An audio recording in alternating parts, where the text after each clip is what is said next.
എന്ന് പറഞ്ഞാൽ മലയാളത്തിൽ നമ്മൾ അതിനെ പ്രദക്ഷിണം എന്ന് സാധാരണ തർജ്ജമ ചെയ്യാറ്. എന്നാൽ റാസ എന്ന് പറഞ്ഞാൽ യഥാർത്ഥത്തിൽ എന്താണ് അതിന്റെ അർത്ഥം? സുറിയാനിയില് റോസോ എന്ന പദത്തിൽ നിന്നാണ് മലയാളത്തിലെ റാസ എന്ന പദം ഉണ്ടായത് എന്ന് എന്നോട് പറഞ്ഞാൽ ഞാൻ സമ്മതിക്കുകയില്ല. അതെന്താണെന്ന് ചോദിച്ചാൽ സുറിയാനിയിൽ നിന്ന് തന്നെ ഉണ്ടായതാണ്. പക്ഷെ ഇപ്പോൾ നമ്മൾ ഉപയോഗിക്കുന്ന സുറിയാനിയിൽ നിന്ന് ഉണ്ടായതല്ല എന്ന് ചുരുക്കം. വളരെ പ്രധാനപ്പെട്ട ഒരു കാര്യമാണ്. നമ്മൾ തെറ്റിദ്ധാരണ ജനങ്ങളോട് പറയുന്നത് ഇപ്പോൾ നമ്മൾ ഉപയോഗിക്കുന്ന പാശ്ചാത്യ സുറിയാനിയിൽ നിന്നും അവരുടെ റാസയ്ക്ക് റോസോ എന്ന് തന്നെയാണ് പറയുന്നത്. പാശ്ചാത്യ സുറിയാനിയില് റോസോ എന്ന് തന്നെയാണ് പറയുന്നത്. ആ റോസോയിൽ നിന്നാണ് റാസ ഉണ്ടായത് എന്ന് എന്നോട് പറഞ്ഞാൽ ഞാൻ സമ്മതിക്കുകയില്ല എന്നാണ് ഞാൻ പറഞ്ഞത്. കാരണം ഇപ്പോൾ ഉപയോഗിക്കുന്ന സുറിയാനിയിൽ നിന്നല്ല, ഇപ്പോൾ ഉപയോഗിക്കുന്നത് പാശ്ചാത്യ സുറിയാനി അല്ലെങ്കിൽ അന്ത്യോക്യൻ സുറിയാനി എന്ന് പറയും. എന്നാൽ ഇതിനു മുമ്പ് നമ്മൾ മറ്റൊരു സുറിയാനി ഉപയോഗിച്ചുകൊണ്ടിരുന്നു. പേർഷ്യൻ സഭയുമായിട്ട് നമ്മൾ ബന്ധപ്പെട്ടുകൊണ്ടിരുന്നപ്പോൾ എസ്രാഗേല സുറിയാനി അല്ലെങ്കിൽ പൗരസ്ത്യ സുറിയാനി നമ്മൾ ഉപയോഗിച്ചുകൊണ്ടിരുന്നു. അന്ന് ഇത് ഉദയപേദോസും മുഴുവനും കത്തിച്ചു കളഞ്ഞു, ആ ആരാധനാക്രമം മുഴുവനും. ഏതായാലും അന്ന് ആ സുറിയാനിയുടെ പ്രത്യേകത ഓ എന്ന ആ സ്വരാക്ഷരം അതിനകത്ത് ഇല്ല എന്നുള്ളതാണ്. റോസോ, അവിടെ രണ്ട് ഓ ഉണ്ട്. റോ ഓ, സോ ഓ, അവിടെയും ഉണ്ട് ഓ. ഈ സ്വരാക്ഷരം ഓ എന്ന സ്വരാക്ഷരം എസ്രാഗേല സുറിയാനിയിലില്ല. അതെല്ലാം ആ എന്നേ ഉച്ചരിക്കുകയുള്ളൂ. അതുകൊണ്ടാണ് റാസ എന്ന് അവർ പറഞ്ഞു വന്നത്. അതുകൊണ്ടാണ് കുർബാന എന്ന് നമ്മൾ പറയുന്നത്. അതുകൊണ്ടാണ് കൂദാശ എന്ന് നമ്മൾ പറയുന്നത്. ഇത് ചരിത്രപരമായ വലിയൊരു വസ്തുതയാണ്. പേർഷ്യൻ സഭയുമായിട്ട് ഈ സഭയ്ക്കുണ്ടായിരുന്ന ബന്ധവും അന്ന് എസ്രാഗേല സുറിയാനിയാണ് ഉപയോഗിച്ചുകൊണ്ടിരുന്നത് എന്നതിന്റെ വളരെ വലിയ ആർക്കും നിഷേധിക്കുവാൻ പാടില്ലാത്ത തെളിവുകളാണ് ഈ വാക്കുകളെല്ലാം തന്നെ. അതുകൊണ്ട് ഞാൻ പറയട്ടെ, ഞാൻ പറഞ്ഞതിന്റെ അർത്ഥം നിങ്ങൾക്ക് മനസ്സിലായെന്ന് ഞാൻ വിചാരിക്കുന്നു. എന്ത് റാസ? റാസ എന്നത് സുറിയാനി പദമാണ്. ആ സുറിയാനി പദം അതുപോലെ മലയാളത്തിലേക്ക് നമ്മൾ എടുത്തിരിക്കുകയാണ് റാസ. എന്നാൽ എന്താണ് അർത്ഥം? പൗരസ്ത്യ സുറിയാനിൽ റാസ എന്ന് പാശ്ചാത്യ സുറിയാനിൽ റോസോ എന്ന് പറഞ്ഞാലും അതിന് ഒരേ ഒരു അർത്ഥമേ ഉള്ളൂ, മർമ്മം എന്നാണ് അതിന്റെ അർത്ഥം. അതിന്റെ അർത്ഥം മർമ്മം എന്നാണ്, രഹസ്യം എന്നാണ് അതിന്റെ അർത്ഥം. അതെ, എന്തുകൊണ്ടാണ് പ്രതിഷ്ഠത്തിന് രഹസ്യം എന്ന പേര് പിതാക്കന്മാർ ഇട്ടുകൊടുത്തത്? നമ്മൾ രഹസ്യങ്ങളെ വഹിച്ചു കൊണ്ടുപോകുകയാണ്. ഇപ്പോൾ രഹസ്യങ്ങളെ വഹിച്ചു കൊണ്ടുപോകുകയാണ്. പണ്ടൊക്കെയും എന്തൊക്കെയാണെന്ന് അറിയാമോ? ഏറ്റവും വലിയ രഹസ്യം, രഹസ്യങ്ങളുടെ രഹസ്യം ഏതാ നിങ്ങൾക്ക് മനസ്സിലായി? രഹസ്യങ്ങളുടെ രഹസ്യം വിശുദ്ധ കുർബാനയാണ്. ആ കുർബാന തന്നെയും ഒരു ദേശത്തിൽ കൂടെ എഴുന്നള്ളിക്കുകയാണ്. ഒന്നാമത്തെ അർത്ഥമാണ് ഞാൻ പറഞ്ഞത് റാസായുടെ. ഈ കുർബാന തന്നെയും രഹസ്യങ്ങളുടെ രഹസ്യത്തെ ദേശത്തിൽ കൂടെ ദേശത്തിന്റെ അനുഗ്രഹത്തിനായിട്ട്, ദേശനിവാസികളുടെ ഉന്നമനത്തിനായിട്ട് എഴുന്നള്ളിക്കുകയാണ് ചെയ്യുന്നത്. ഇതാണ് ഒന്നാമത്തെ രഹസ്യം എന്ന് പറയുന്നത്. രണ്ടാമത്തെ രഹസ്യം എന്ന് പറയുന്നത് വിശുദ്ധന്മാരുടെ തിരുശേഷിപ്പുകളാകുന്ന രഹസ്യം. ഇപ്പോൾ നമ്മൾ അങ്ങനെ തിരുശേഷിപ്പ് എടുത്തുകൊണ്ട് പോകാറില്ല, അതെല്ലാം ഫിക്സ് ചെയ്ത് വെച്ചിരിക്കുകയാണ് വിശ്വാസികളുടെ വണക്കത്തിനായിട്ട്. പക്ഷേ പണ്ടൊരു കാലത്ത് അങ്ങനെയായിരുന്നില്ല ചെയ്തിരുന്നത്. പണ്ടൊരു കാലത്ത് ഈ തിരുശേഷിപ്പ് തന്നെയും എടുത്തുകൊണ്ട്, അതെല്ലാം പട്ടക്കാരാണ് വഹിക്കുന്നത്, എടുത്തുകൊണ്ട് യഹോവയായ ദൈവത്തിന്റെ തിരുനിവാസം പുരോഹിതന്മാരാണ് വഹിച്ചിരുന്നത് എന്ന് പറഞ്ഞതുപോലെ വിശുദ്ധ കുർബാനയും തിരുശേഷിപ്പും എടുത്തുകൊണ്ട് ദേശം മുഴുവനും ചുറ്റി സഞ്ചരിക്കുകയാണ്.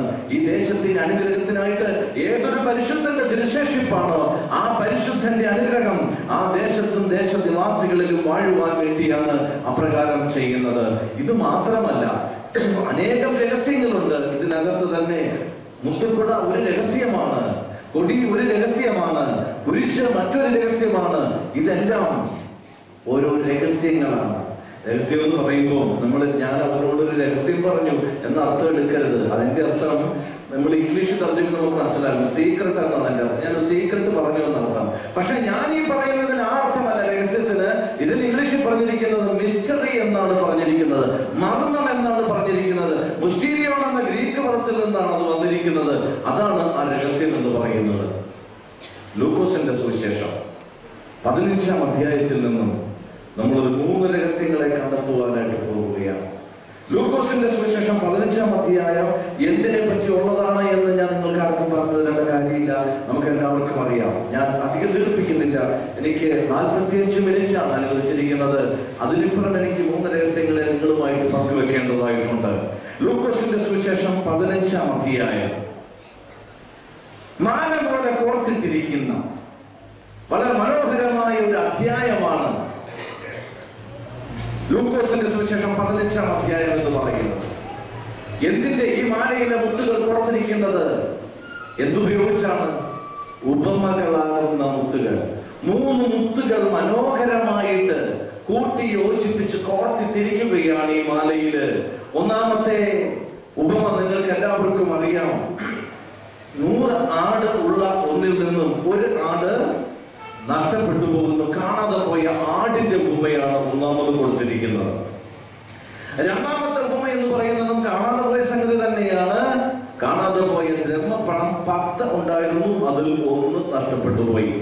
മൂന്നാമത് 2 മക്കളുള്ള ഒരപ്പൻ, ആ അപ്പനിൽ നിന്ന് ഒരു മകൻ നഷ്ടപ്പെട്ടു പോകുന്നു എന്നുള്ളതാണ് ഇതിന്റെ പ്രത്യേകത എന്ന് പറയുന്നത്.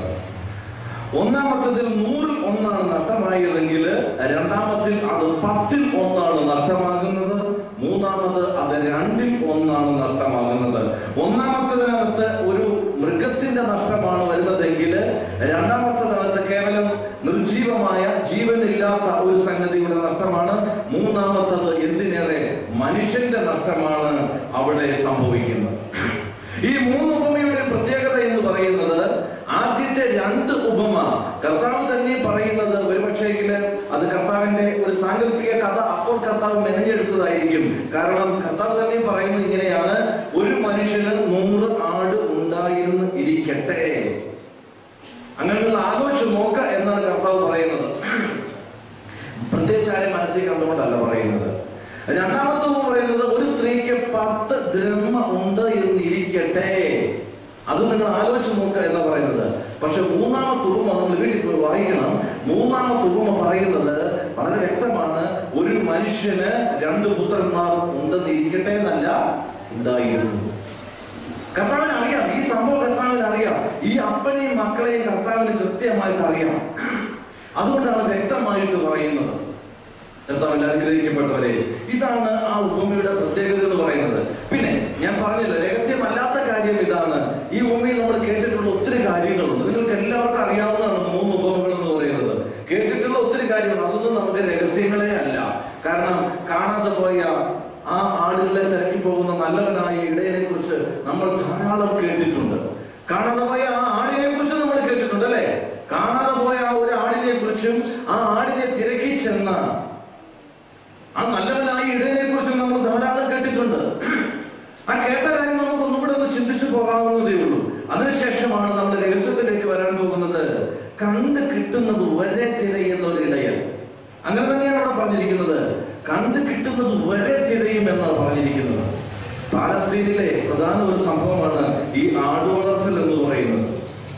രാവിലെ ഇടയൻ ഇവരെ ഒരു പ്രത്യേക പേര് ചൊല്ലി വിളിക്കും.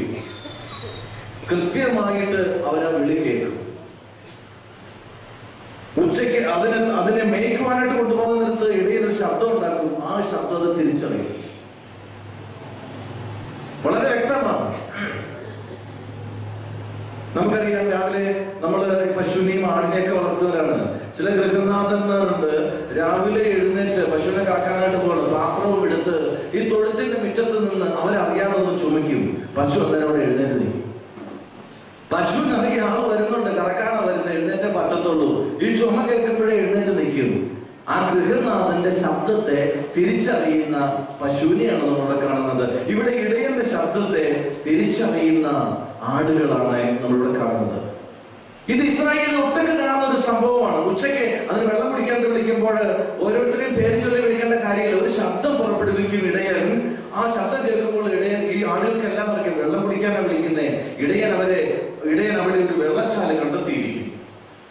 വൈകുന്നേരത്തിലേക്ക് വീട്ടിൽ പോകുന്നത് ഇത് തന്നെയാണ് ഇടയൻ ചെയ്യുന്നത്. ഓരോരുത്തരെയും വിളിക്കേണ്ട കാര്യമില്ല, ഒരു ശബ്ദം പുറപ്പെടുവിച്ചാൽ മതി. എല്ലാവരും ഇടയന്റെ പിന്നാലെ ഇങ്ങനെ പോരുകയാണ് ചെയ്യുന്നത്. നോക്കുക, ബുദ്ധിയില്ലാത്ത ഈ ആടുകള് ആ ഇടയന്റെ ശബ്ദം എത്ര സമർത്ഥമായിട്ടാണ് തിരിച്ചറിയുന്നത്.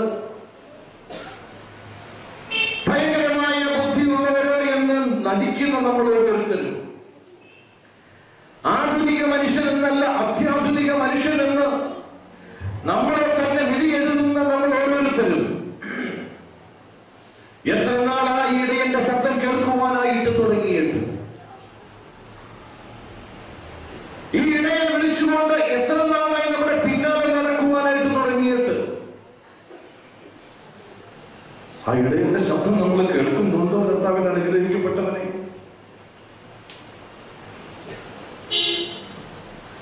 പാപത്തിന്റെ വഴിയിലൂടെ ഞാൻ നടന്നു പോയപ്പോൾ ഞാൻ പാപത്തിലേക്കാണ് പോകുന്നത് എന്ന് പോലും ചിന്തിക്കാതെ എന്റെ പിന്നാലെ ഞാൻ പോയ പാപത്തിന്റെ വഴിയിലൂടെ തന്നെ എന്നെ തിരക്കി വന്ന, എന്നെ അന്വേഷിച്ചു വന്ന, എന്നെ മാടി വിളിച്ചു കൊണ്ടുവന്ന, എന്റെ പേര് ചൊല്ലി വിളിച്ച ആ നല്ലവനായ ഇടയനെ കണ്ടെത്തുവാൻ നമുക്ക് കഴിഞ്ഞിട്ടുണ്ടോ? അവന്റെ ശബ്ദം കേൾക്കുവാനായിട്ട് നമുക്ക് കഴിഞ്ഞിട്ടുണ്ടോ? നിലവേക്കാരെക്കാളും എത്രമാത്രം കഷ്ടമാണ് നമ്മുടെ ജീവിതം എന്ന് ആലോചിച്ച് നോക്കിക്കേ. അങ്ങേയറ്റത്തെ പാപികളാണ് പറഞ്ഞത്. 1,20,000 പരം ജനം നിലവാൻ ടൗണിലുണ്ടായിരുന്നു. അങ്ങേയറ്റത്തെ പാപികളെന്ന് അവരെ കുറിച്ച് പറഞ്ഞിരിക്കുന്നത്. പക്ഷെ അവർ രക്ഷപ്പെടുന്ന സന്ദർഭം ഒന്നും വരാൻ പോവാ. അതൊന്നും ചിന്തിക്കണം. എങ്ങനെ അവര് രക്ഷപ്പെട്ടത്? യോന എന്ന് പറയുന്ന ഒരു പ്രവാചകനെ തിരഞ്ഞെടുത്തു. ഈ യോന ചെന്ന് ചെയ്ത കാര്യങ്ങൾ ഞാൻ പറയട്ടെ. യോന പോകുന്ന വഴിക്ക് തന്നെ ഒരു പ്രസ് ഉണ്ടായിരുന്നു. പ്രസ്സിൽ കയറി 1,00,000 പരം നോട്ടീസൊക്കെ അടിച്ച് വിതരണം കെട്ടുകെട്ടായിട്ട് ഇങ്ങനെ കൊണ്ടുപോവാണ്. വണ്ടിയൊക്കെ വിളിച്ച് കൊണ്ടുപോവാണ്. എന്ന് മാത്രമല്ല, ഈ വണ്ടിയുടെ അതൊക്കെ മൈക്ക് സെറ്റ് കിട്ടിയിരുന്നു. ആണോ ഈ പറഞ്ഞത്? ശരിയാണോ ഞാൻ പറഞ്ഞതൊക്കെ? ബൈബിളിൽ പറഞ്ഞിട്ടുണ്ടോ? എന്നിട്ട് അനൗൺസ് ചെയ്തു. എല്ലാവരും മാനസാന്തരപ്പെട്ടോ എന്ന് പറഞ്ഞത് അനൗൺസ് ചെയ്തോ? ഒന്നും ചെയ്തില്ല യോന. യോന ചെയ്തത് നിങ്ങളെ പട്ടണത്തിന്റെ ഒത്ത നടുക്ക് ചെന്ന് നിന്ന് എബ്രായ ഭാഷയിൽ 5 വാക്ക് മാത്രമേ അദ്ദേഹം പറയൂ. ഇനി 40 ദിവസം കഴിഞ്ഞാൽ നിനിവ ഉന്മൂലമാകും. കാരണം പോലും പറഞ്ഞില്ല. നിങ്ങൾ പാപികളായതുകൊണ്ടാണെന്നോ ദൈവത്തിന്റെ ശിക്ഷയാണെന്നോ ഒന്നും പറയുന്നില്ല യോന. നിനിവ സിറ്റിയുടെ നടുക്ക് നിന്നുകൊണ്ട് ഒരേ ഒരു അലർച്ചയാണ് അദ്ദേഹം. അതാ ദൈവവചനത്തിന്റെ ശക്തി. ഇനി 40 ദിവസം കഴിഞ്ഞാൽ നിനിവ ഉന്മൂലമാകുമെന്ന് പറഞ്ഞിരിക്കുകയാണ്. വനപ്രവാചകന്റെ പുസ്തകം 3-4 വാക്യം. ഈ 5 വാക്യമൊക്കെയായിരുന്നു നിനുവായെ രൂപാന്തരപ്പെടുത്താൻ. 1,20,000 പരം ജനം മാത്രമല്ല, അവിടെ ഉണ്ടായിരുന്ന മൃഗങ്ങളും കുഞ്ഞുങ്ങളും സർവ്വപേരും അനുതാപത്തിന്റെ വലിയ ശുശ്രൂഷയിലേക്ക് കടന്നു വന്നു എന്നാണ് പറഞ്ഞിരിക്കുന്നത്. എത്ര നാളായ കർത്താവിൽ അനുഗ്രഹിക്കപ്പെട്ടവരെ ഞാനിത് കേൾക്കുവാനായിട്ട് തുടങ്ങിയിട്ട്. ഞാൻ കുഞ്ഞായിരുന്നപ്പോൾ എന്റെ അമ്മ എന്നെ എടുത്തുകൊണ്ട് മാമോദീസ തൊട്ടിയുടെ മുന്നിൽ ചെന്ന് നിന്നപ്പോൾ മുതൽ ഞാൻ കേൾക്കാൻ തുടങ്ങിയതാ. ഞാൻ കുഞ്ഞായിരുന്നപ്പോൾ എന്റെ തലതൊട്ടപ്പൻ എടുത്തു വെച്ച് സാത്താനെ ഉപേക്ഷിക്കുന്നു, മശിഹായെ സ്വീകരിക്കുന്നു എന്ന് ഏറ്റു പറഞ്ഞപ്പോൾ മുതൽ ഞാനിത് കേൾക്കുവാനായിട്ട് തുടങ്ങിയതാ. പക്ഷെ എന്നെ ഇതൊന്നും യാതൊരു രൂപാന്തരവും വരുത്തിയിട്ടില്ല. ആ നല്ലതായ ഇടയന്റെ ശബ്ദം കേൾക്കുവാനായിട്ട് എനിക്കിന്നുവരെയും കഴിഞ്ഞിട്ടില്ല. വളരെ ദയനീയമായ ഒരവസ്ഥയിലാണ് നമ്മൾ പോകുന്നത്. കർത്താവിൽ അനുഗ്രഹിക്കപ്പെട്ടവരെ, ഈ പെരുന്നാൾ ആ ശബ്ദം കേൾക്കുവാനുള്ളതായിട്ട്, ആ നല്ലവനായ ഇടയന്റെ ആ ശബ്ദം കേൾക്കട്ടെ. നമ്മൾ ഓരോരുത്തരും കാണാതെ പോയ ആടുകളാണ്. ആ ശബ്ദം നമുക്ക് കേൾക്കാം. രഹസ്യത്തിലേക്ക് വരാം. ഞാൻ പറഞ്ഞല്ലോ, ഈ ഇടയനെ കുറിച്ചും കാണാതെ പോയ ആ ആടിനെ കുറിച്ചും നമ്മൾ ഒത്തിരി കേട്ടിട്ടുള്ളത്. രഹസ്യങ്ങളൊന്നുമില്ല, രഹസ്യത്തിലേക്ക് വരാം. എനിക്ക് നിങ്ങളുമായിട്ട് ഇപ്പോൾ പങ്കുവെക്കാനുള്ളത് കാണാതെ പോകാത്ത 99 ആടിനെ കുറിച്ചാണ്. അവിടെയാണ് രഹസ്യം, അവിടെയാണ് മർമ്മം. കാണാതെ പോകാത്ത 99 ആട് നമ്മളെല്ലാവരും പലപ്പോഴും വായിച്ച് വിടുന്നൊരു ഭാഗമാണ്. ഈ ഇടയൻ എന്താണ് ചെയ്തത്? ആ ഒരാടിന്റെ പിന്നാലെ ഇടയൻ പോയി. ശരി, നല്ലത് തന്നെ. ഈ ഇടയൻ ചെയ്തത് 99 ആടുകളെ മരുഭൂമിയിൽ കൊണ്ട് ചെന്നാക്കിയിട്ട് ഒന്നിനെ അന്വേഷിച്ചു പോയി എന്നാ പറയുന്നത്. അവിടെയാണ് നമ്മൾ രഹസ്യം കണ്ടെത്തേണ്ടത്. 99 മരുഭൂമിയിൽ കൊണ്ട് ചെന്നാക്കി. മരുഭൂമി എന്ന് പറയുന്നത് നമുക്ക് എപ്പോഴും അറിയാം അത്ര നല്ല സ്ഥലമല്ല എന്നുള്ള പോലെ. നമ്മൾ തന്നെ പാടുന്നില്ലേ, മരുഭൂയാത്രയാതി കഠിനം പ്രതികൂലങ്ങളാകും നിമിഷം. അതെ, മരുഭൂമി യാത്രയെ കുറിച്ച് നമ്മുടെ പ്രതീക്ഷ ഇതാണ്, അത് അതികഠിനമാണ്, പ്രതികൂലങ്ങളാണ് ഓരോ നിമിഷവും അവിടെ ഉണ്ടായിക്കൊണ്ടിരിക്കുന്നത്. അവിടെ മൃഗങ്ങളുണ്ട്, അതുണ്ട്, ഇതുണ്ട്, ഭയങ്കര ചൂടാണ്. പക്ഷെ ഈ ഇടയൻ 99 ആടുകളെ മരുഭൂമിയിൽ കൊണ്ട് ചെന്നാക്കുന്നത് എന്താണ് കാരണം? എലിയെ പേടിച്ച് ഇല്ല ചുടുന്നത് കേട്ടിട്ടുണ്ടോ?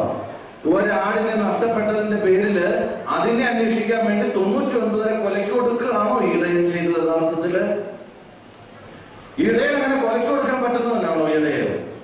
ഒരിക്കലുമല്ല. ഈ ഇടയൻ ബുദ്ധിമാനാണ്. മരുഭൂമിയുടെ പ്രത്യേകത മനസ്സിലാക്കുമ്പോൾ നമുക്കത് മനസ്സിലാക്കും എന്തിനാണ് ഇതിനെ മരുഭൂമിയിൽ കൊണ്ടുവന്നാക്കിയിരിക്കുന്നത്. ഈ മരുഭൂമി എന്ന് പറഞ്ഞ് നമ്മൾ ഇതിനെ വലിയ മരണഭൂമിയാക്കി നമ്മളങ്ങ് മാറ്റിയില്ല.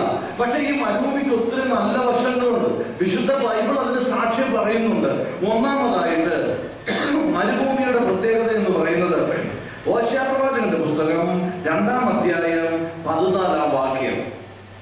എന്റെ കാണാതെ പോയ ഭാര്യയെ ഞാൻ കണ്ടുപിടിച്ച് വീട്ടിൽ കൊണ്ടുവരികയില്ല, മരുഭൂമിയിൽ കൊണ്ടുചെന്ന് അവളോട് കൃത്യമായി സംസാരിക്കും. എന്റെ ഭാര്യ കാണാൻ പോയി കഴിഞ്ഞാൽ ഞാൻ അവളെ വിളിച്ചോണ്ട് ആദ്യം വീട്ടിലോട്ട് പോകും, അല്ലേ? അതാ ചെയ്യുന്നത്. അന്വേഷിച്ച് പോയെങ്കിൽ ഇവിടെ വളരെ വ്യക്തമായിട്ട് പറയുന്നു, എന്റെ ഭാര്യ കാണാതെ പോയ എന്റെ ഭാര്യയെ ഞാൻ വിളിച്ചുകൊണ്ട് വീട്ടിലേക്ക് ചെല്ലുകയല്ല, മരുഭൂമിയിൽ കൊണ്ട് ചെന്ന് അവളോട് കൃത്യമായി സംസാരിക്കും എന്നാണ് അവിടെ പറഞ്ഞിരിക്കുന്നത്. എന്റെ ഗ്രാമത്തിലേക്ക് ഞാൻ അവളെ കൊണ്ടുപോകുകയില്ല, എന്റെ പട്ടണത്തിലേക്ക് ഞാൻ അവളെ കൊണ്ടുപോകുകയില്ല, എന്റെ ജനങ്ങളിലേക്ക് ഞാൻ അവളെ കൊണ്ടുപോകുകയില്ല, പിന്നെയോ ഞാൻ മരുഭൂമിയിലേക്ക് അവളെ കൊണ്ടുപോകും. എന്താണ് ഇതിന്റെ പശ്ചാത്തലം എന്ന് പറയുന്നത്? പശ്ചാത്തലം മറ്റൊന്നുമല്ല. ഈ ഹോശേയ പ്രവാചകൻ എന്ന് പറഞ്ഞ വലിയൊരു ഗതികെട്ട പ്രവാചകനായിരുന്നു ഹോശേയ. ദൈവത്തിന്റെ അക്ഷരം തന്റെ ജീവിതത്തിന്റെ പല സുഖങ്ങളെയും അഭിമാനത്തെ ഒക്കെയും വെടിഞ്ഞുകൊണ്ട് ദൈവകൽപ്പന അനുസരിച്ചവനാണ് ഈ ഹോശേയ പ്രവാചകൻ എന്ന് പറയുന്നത്. അതെങ്ങനെയാണെന്ന് അറിയാമോ കർത്താവിൽ അനുഗ്രഹിക്കപ്പെട്ടവരെ? ഒരു ദൈവത്തിന്റെ കൽപ്പന പ്രകാരം ഒരു വേശ്യ സ്ത്രീയെ വിവാഹം കഴിച്ചവനാണ്. വേശ്യ സ്ത്രീ അവൾ വേശ്യയാണെന്ന് അറിഞ്ഞുകൊണ്ട് തന്നെ വിവാഹം കഴിച്ചവനാണ് ഈ ഹോശേയ പ്രവാചകൻ എന്ന് പറയുന്നത്. ഇസ്രായേൽ വേശ്യാവൃത്തി ചെയ്തിരിക്കുന്നു, അവളെ ദൈവമായ കർത്താവ് സ്വീകരിക്കുന്നു എന്നുള്ള ആ ഉപമ കാണിക്കുവാൻ വേണ്ടിയാണ് ഹോശേയയെ കൊണ്ട് പ്രകാരം ചെയ്യുന്നത്. പക്ഷെ നമുക്കറിയാം, അട്ടയെ പിടിച്ച് മെത്തയിൽ കിടത്തിയ അട്ടയൊരിക്കലും മെത്തയിൽ കിടക്കില്ല എന്ന്. ഈ വേശ്യാസ്ത്രീയായിരിക്കുന്ന ഭാര്യ അവൾ എന്ത് ചെയ്തെന്നറിയാമോ? ഹോശേയ പ്രവാചകന്റെ ഭാര്യ ആയതിനു ശേഷവും വീണ്ടും അവൾ അവളുടെ പഴയ സുഖങ്ങൾ അന്വേഷിച്ചു പോകുന്ന കാഴ്ചയാണ് നമുക്ക് അവിടെ കാണുവാനായിട്ട് കഴിയുന്നത്. അപ്പോഴും ഹോശേയ പ്രവാചകൻ എന്ത് ചെയ്തു? ഹോശേയ പ്രവാചകൻ വളരെ വ്യക്തമായിട്ട് കാര്യങ്ങളോട് പറയുകയാണ്, ഞാൻ എന്റെ കാണാതെ പോയ ഭാര്യയെ അന്വേഷിച്ച് ഞാൻ വീട്ടിലേക്ക് കൊണ്ടുവരികയല്ല, മരുഭൂമിയിൽ കൊണ്ടുചെന്ന് അവരോട് കൃത്യമായി സംസാരിക്കുമെന്ന്. നമുക്കറിയാം ഇവിടെ മരുഭൂമിയുടെ പ്രത്യേകത എന്താണെന്ന്. These desert crosses which are every doors of temptation. അവിടെ പ്രലോഭനത്തിന്റെ എല്ലാ കഥകളും മരുഭൂമി അടയ്ക്കുകയാണ്. ഗ്രാമത്തിലേക്ക് ചെന്നു കഴിഞ്ഞാലാണ് അവൾക്ക് എന്റെ ഭാര്യയ്ക്ക് വീണ്ടും പുരുഷന്മാരെ നേരിട്ട് കാണേണ്ടി വരിക, മീറ്റ് ചെയ്യേണ്ടതായിട്ട് വരിക. എന്റെ പട്ടണത്തിലേക്ക് ചെല്ലുമ്പോഴാണ് അവൾക്ക് വീണ്ടും പഴയ സുഖങ്ങളിലേക്ക് തെളിയുവാൻ ഇടയാകുന്നത്. എന്താണോ ഇവിടെ ഇവിടെ പ്രലോഭനങ്ങളില്ല, ഇവിടെ ഞങ്ങളെ പ്രയാസപ്പെടുത്തുന്നതൊന്നുമില്ല. ഇവിടെ ഞങ്ങൾ രണ്ടു മാത്രമാണ്. ഞങ്ങൾ നിറഞ്ഞു കവിയുന്നത് സ്നേഹമാണ്. എത്രയോ അനുഗ്രഹിക്കപ്പെട്ട ഒരു കാര്യമാണ് ഹോശേയ പ്രവാചകൻ പറഞ്ഞു വെക്കുന്നത് നോക്കി. അതുകൊണ്ട് ഞാൻ അവളെ വിളിച്ചുകൊണ്ട് മരുഭൂമിയിലേക്ക് പോകും. മരുഭൂമി ഒന്നാമതായിട്ട് എന്താണ്? അവിടെ പ്രലോഭനങ്ങളെ ഇല്ലായ്മ ചെയ്യുന്നു. രണ്ടാമത്, ഇസ്രായേലിന്റെ കനാൻ യാത്രയിൽ മരുഭൂമിയിൽ വെച്ച് കയ്പ് നിറഞ്ഞ വെള്ളം മോശ മധുരതരമാക്കി തീർക്കുന്നു. എങ്ങനെയാണെന്ന് നമുക്ക് എല്ലാവർക്കും അറിയാം, കഥ എല്ലാവർക്കും അറിയാമല്ലോ. അതെ, കയ്പ് നിറഞ്ഞ വെള്ളം മധുരമുള്ള വെള്ളമാക്കി തീർക്കുന്നു. മരുഭൂമിയിൽ വെച്ച ഇതും സംഭവിക്കുന്നത്. എന്താണ് ഇതിന്റെ പ്രത്യേകത എന്ന് പറയുന്നത്? ഇവിടെ നടക്കുന്നത് എന്ന് നമുക്ക് തരുന്നു, make a situation of transfiguration. അവിടെ ഒരു പുതിയ സംഗതി ഉണ്ടാക്കുകയാണ്. രൂപാന്തരീകരണത്തിന്റെ അവസ്ഥ അവിടെ സൃഷ്ടിച്ചു തരികയാണ്. അപ്പോൾ മരുഭൂമി ഘോര മരുഭൂമിയല്ല, പിന്നെയോ മരുഭൂമി രൂപാന്തരീകരണത്തിന്റെ അവസ്ഥയാണ് പ്രദാനം ചെയ്യുന്നത്. 99 ആളുകൾ ഇവിടെ മരുഭൂമിയിൽ നിൽക്കുകയാണ്. വീണ്ടും മൂന്നാമതായിട്ട് മരുഭൂമിയുടെ അവസ്ഥയിലാണ് ഹഗാറിന് നീരുറവ കാണപ്പെടുന്നത്. എന്നെ വളരെയധികം അതിശയിപ്പിക്കാറുണ്ട്. ഞാൻ എന്റെ പല പ്രസംഗങ്ങളും പറയാറുണ്ട്, ഈ നീരുറവ അപ്പോൾ യഹോവ ഈ മരുഭൂമിയിൽ മുളച്ചതാണെന്ന് ഞാൻ വിശ്വസിക്കുന്നില്ല. കാരണം അവിടെ ഒരു വാക്യം പറഞ്ഞിട്ടുണ്ട്, ഇതൊന്നത് ഉൽപ്പത്തി പുസ്തകം 21 അധ്യായത്തിലാണെന്ന് എനിക്ക് തോന്നുന്നത്. അവിടെ പറഞ്ഞിരിക്കുന്നു, അപ്പോൾ യഹോവ ഹഗാറിന്റെ കണ്ണുകളെ തുറന്നു എന്നാണ് പറഞ്ഞിരിക്കുന്നത്. അത് കഴിഞ്ഞിട്ടാ പറഞ്ഞ അവൾ നീരുറവ കണ്ടു എന്നാ പറഞ്ഞിരിക്കുന്നത്. അപ്പൊ എന്റെ അഭിപ്രായത്തില് ആ നീരുറവ അവിടെ നേരത്തെ തന്നെ ഉണ്ടായിരുന്നു. പിന്നെ എന്താണ് പറ്റിയത്? ഹഗാർ തന്റെ കണ്ണുകളെ തുറന്നിരുന്നില്ല. കണ്ണു തുറക്കാതെ മറ്റോ ഈ മരുഭൂമി കൂടെ കൊച്ചിനെ എടുത്തുകൊണ്ട് നടന്നേ നിങ്ങൾ ചോദിക്കും. അതെ, അവളുടെ ഹൃദയ കണ്ണുകൾ അവിടെ അടഞ്ഞു പോയത്. അവളുടെ ജീവിതത്തിൽ അവൾ വലിയൊരു പ്രതിസന്ധി നേരിടുകയാണ്. അവളുടെ ജീവിതത്തിൽ വലിയൊരു പ്രയാസം അവൾ നേരിടുകയാണ്. എങ്ങനെ മുന്നോട്ട് പോകണമെന്ന് അറിയത്തില്ല. ദൈവത്തെ തന്നെ വഴിക്കുകയാണ്. നേരിടുന്ന യജമാനായ അബ്രഹാമിനെ ഞാൻ ഇത്രയധികം സ്നേഹിച്ചില്ലേ, അവനോടൊപ്പം ഞാൻ ശയിച്ചില്ലേ, നിന്റെ കൽപ്പന പ്രകാരം എല്ലാം ഞാൻ ചെയ്തു കൊടുത്തില്ലേ, അവസാനം ഞാനും എന്റെ കുഞ്ഞും മാത്രം ഈ മരുഭൂമിയിൽ ഒറ്റയ്ക്ക് നിൽക്കേണ്ട അവസ്ഥ വന്നിരിക്കുന്നു. യഹോവേ, നീ ദൈവമാണോ എന്ന് ദൈവത്തോട് പോലും ചോദിക്കുന്ന ഒരു ഹഗാറിനെയാണ് നമുക്കവിടെ കാണുവാനായിട്ട് കഴിയുന്നത്. അതെ, പ്രതിസന്ധികൾ തളർന്നു പോയിട്ട് തന്റെ ആത്മീയ നേത്രങ്ങളെ അടച്ചു കളഞ്ഞ ഹഗാറിനെ കാണുവാനായിട്ട് കഴിയും. പക്ഷെ അവൾ കരഞ്ഞപ്പോഴാണ് കണ്ണു തുറന്നത്. ആ കുഞ്ഞിന്റെ മരണം കാണാൻ ഇടയാകാതെ അതിന്റെ ഒരു മുൾച്ചെടിയുടെ കീഴെ കിടത്തിയിട്ട് ഹഗാർ മാറിയിരുന്ന് കരയുകയാണ്. കരഞ്ഞപ്പോൾ അവളുടെ കണ്ണു തുറന്നു. ഇത് ബെർശേബ മരുഭൂമിയിൽ വെച്ചാ സംഭവിച്ചത്. അപ്പോൾ ഈ മരുഭൂമിയുടെ പ്രത്യേകത, ഇവിടെ നമ്മുടെ കണ്ണുകളെ തുറക്കാനുള്ള മരുഭൂമിയാണിത്. മരുഭൂമിയെ ഘോര മരുഭൂമി, അവിടെ പ്രതിസന്ധിയാണ്, പ്രയാസമാണ് എന്ന് എഴുതി തന്നാതെ മരുഭൂമി നമ്മുടെ കണ്ണുകളെ തുറക്കാനുള്ളതാണ്. രണ്ട്, മരുഭൂമി പുതിയൊരു നീരുറവ കണ്ടെടുക്കുവാനുള്ളതാണ്. മൂന്നാമതായിട്ട് മരുഭൂമി എന്ന് പറയുന്നത് പുതിയ ഒരു ഉടമ്പടി ചെയ്യുവാനുള്ള സ്ഥലമാണ്. അവിടെ ഹഗാറുമായിട്ട് ദൈവം തമ്പുരാൻ ഒരു ഉടമ്പടി ചെയ്യുന്നുണ്ട്. അവിടെ പുതിയ ഒരു ഉടമ്പടിയുടെ സ്ഥലവും കൂടിയാണ് മരുഭൂമി എന്ന് പറയുന്നത്. നോക്കിക്കേ, മരുഭൂമിയുടെ അനുഗ്രഹം എത്രയാണെന്ന് ആലോചിച്ച് നോക്കിയേ. ഇത്രയൊക്കെ അനുഗ്രഹമുണ്ട് മരുഭൂമി എന്ന് പറയുന്നത്. മരുഭൂമി നമ്മുടെ പ്രലോഭനങ്ങളെ ഇല്ലാതാക്കുന്നതാണ്. മരുഭൂമി രൂപാന്തരീകരണത്തിനുള്ള സ്ഥലമാണ്. മരുഭൂമി പുതിയ ഒരു ഉടമ്പടിയുടെ സ്ഥലമാണ്. മരുഭൂമി നമ്മുടെ കണ്ണുകളെ തുറക്കാനുള്ള സ്ഥലമാണ്. മരുഭൂമി പുതിയൊരു നീരുറവിന്റെ സ്ഥലമാണ്. മരുഭൂമി ഇരുന്ന് വല്ലപ്പോഴും ഒന്ന് കരയാനുള്ള, ദൈവസന്നിധിയിൽ പൊട്ടിക്കരയാനുള്ള സ്ഥലവുമാണ് മരുഭൂമി എന്ന് പറയുന്നത്. നോക്കി, ഇവിടെ 99 ആടിനെ വെറുതെ അല്ല ആ ഇടയൻ കൊണ്ട് മരുഭൂമിയിലാക്കി വെച്ചത്. ഈ 99 ആക്കിയത് വേറെ ഒരു കഥയും കൂടി ഉണ്ട്. മരുഭൂമി എന്ന് പറയുന്നത് നമ്മളെപ്പോലെ തന്നെ എങ്ങനെയാ, നമ്മുടെ ചിന്ത പോലെ തന്നെയാണ്. അവിടെ ദൃഷ്ട മൃഗങ്ങളുണ്ട്, ഭയങ്കര ചൂടാണ്. ഇതൊക്കെ തന്നെയാണ് ഈ ആടുകൾക്കും അറിയാം മരുഭൂമിയൊക്കെ പറഞ്ഞ് ഇതാണെന്ന്. അപ്പോൾ ഈ മരുഭൂമി ഇതൊക്കെ ആയതുകൊണ്ട് രണ്ട് കാര്യങ്ങൾ നടക്കുന്നത്. അവിടെ ഒരിക്കലും വെള്ളം കിട്ടത്തില്ല. ഈ ഒന്ന് ദൃഷ്ടമൃഗങ്ങളുണ്ട്, രണ്ട് വെള്ളം കിട്ടത്തില്ല. വെള്ളമുള്ളയിടത്ത് ഈ ആടുകളെ ആകും. കാരണം എന്താണ്? ഇടയൻ അടുത്തില്ല. രണ്ടാമതായിട്ട് ഈ ദൃഷ്ടമൃഗങ്ങൾ ഉണ്ട് എന്നുള്ളൊരു പേടിയുള്ളതിന്റെ ഉള്ളിൽ കിടക്കുന്നത് കൊണ്ട് ഈ ആടുകൾ എപ്പോഴും ഒരുമിച്ച് നിൽക്കും. നിങ്ങൾ ആട്ടിൻകൂട്ടം എപ്പോഴും ചെതറിയാണ് അത് ഈ പുല്ല് തിന്നുകയുള്ളൂ, ഇലകളൊക്കെ തിന്നുകയുള്ളൂ. ഒന്ന് പേടിപ്പിച്ച് നോക്കിയേ, എല്ലാ ആടുകളും ഒരുമിച്ച് കൂടുന്നതാണ്. ഇത് ആടിന്റെ ഒരു പ്രത്യേകതയാണ്.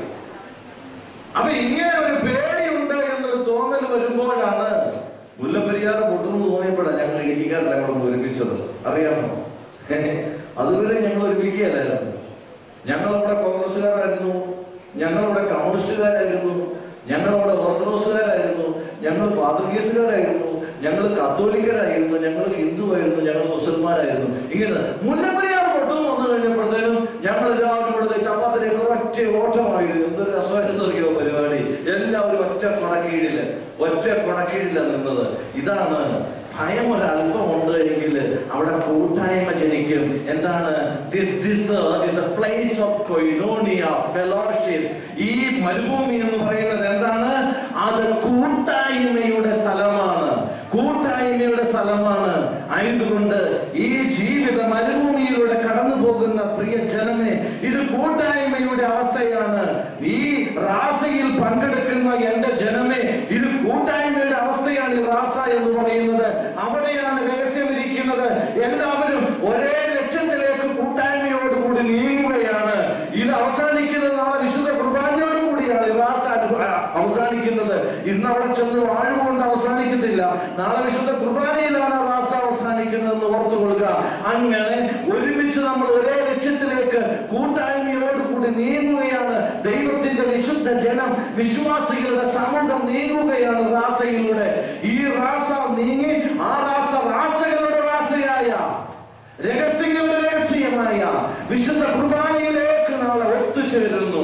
ആ വിശുദ്ധ കുർബാനയിൽ നമ്മൾ വലിയൊരു കൂട്ടായ്മ ആചരിക്കുകയാണ്.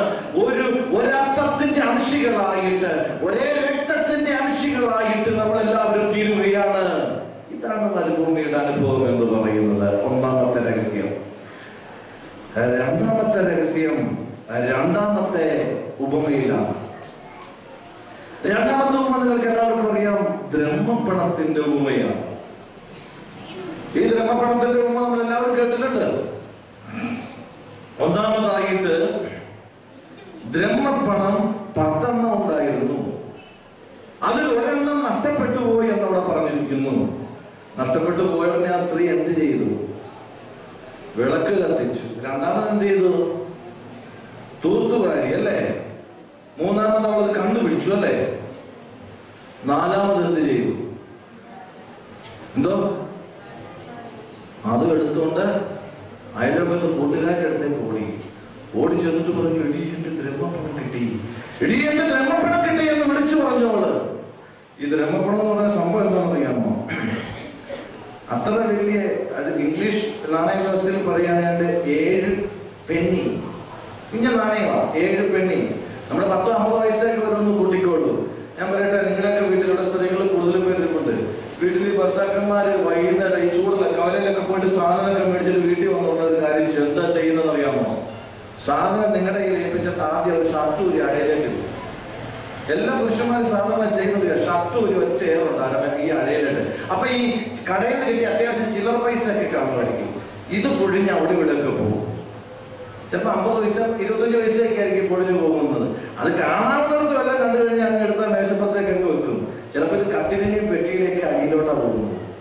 എനിക്ക് തോന്നുന്നില്ല ഇത് ആരെങ്കിലും അന്വേഷിച്ചിരുന്നു. പണ്ടത്തെ കാലത്തിൽ, ഇപ്പോഴത്തെ കാലത്ത് ഒരുത്തരും അന്വേഷിക്കാൻ പോകുന്നില്ല. ഈ 50 പൈസ നാളെ എപ്പോഴെങ്കിലും തൂക്കം നേരത്തെ അത് കിട്ടും.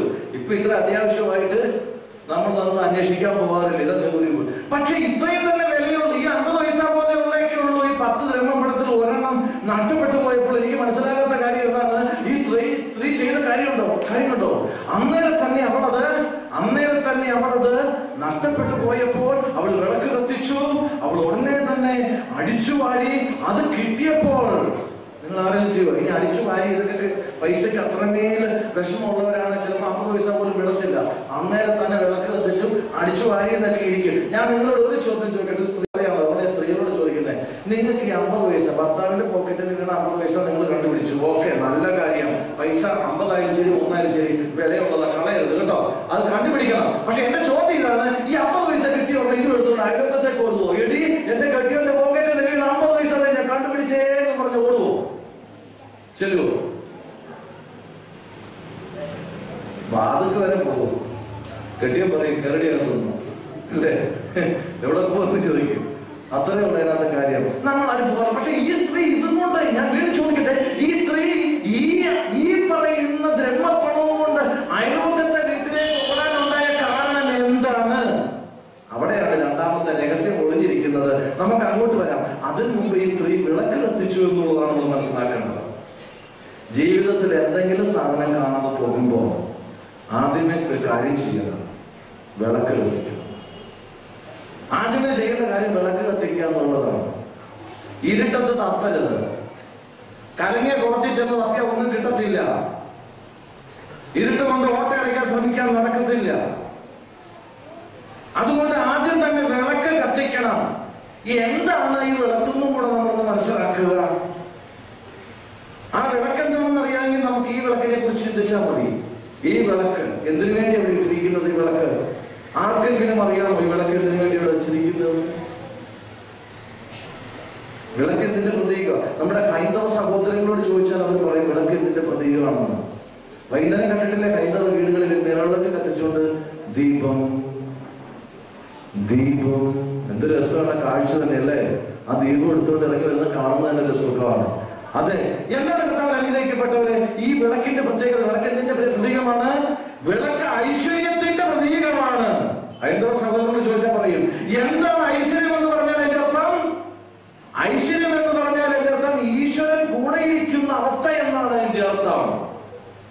വൈകുന്നേരം വീട്ടിൽ വിളക്ക് കത്തിച്ചു വെക്കുമ്പോൾ കർത്താവായ യേശു തമ്പുരാന്റെയോ കന്യാമറിയാമിന്റെയോ മുമ്പാകെ നിങ്ങൾ ഒരു തിരി കത്തിച്ചു വെക്കുമ്പോൾ എന്റെ കർത്താവിൽ അനുഗ്രഹിക്കപ്പെട്ടവരെ, നിങ്ങൾ ഓർക്കുക, നിങ്ങൾ ഈശ്വരനെ വിളിച്ചു വരുത്തുകയാണ്.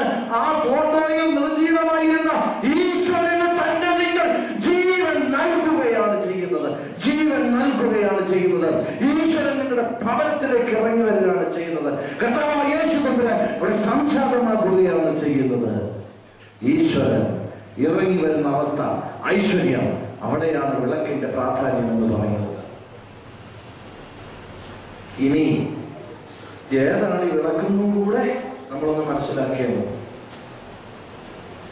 അതറിയണമെങ്കിൽ കർത്താവ് സ്വന്തമായിട്ട് എടുത്തു ധരിച്ച 7 പേരുകളുണ്ട്. കർത്താവിന്റെ പേര് നമുക്കറിയാം, ക്രിസ്തു, അത് പിതാവ് കൊടുത്തിരിക്കുന്ന പേരാണ്. യേശു, ഇമ്മാനുവേൽ, ഇതൊക്കെ അന്ന് മുകളിൽ നിന്ന് കിട്ടിയ പേരാ. പക്ഷേ കർത്താവ് സ്വന്തം ഞാൻ എന്ന് പറയുന്ന 7 പേരുകൾ പറഞ്ഞിട്ടുണ്ട്. പറയാമോ ഏതൊക്കെയാണെന്ന്?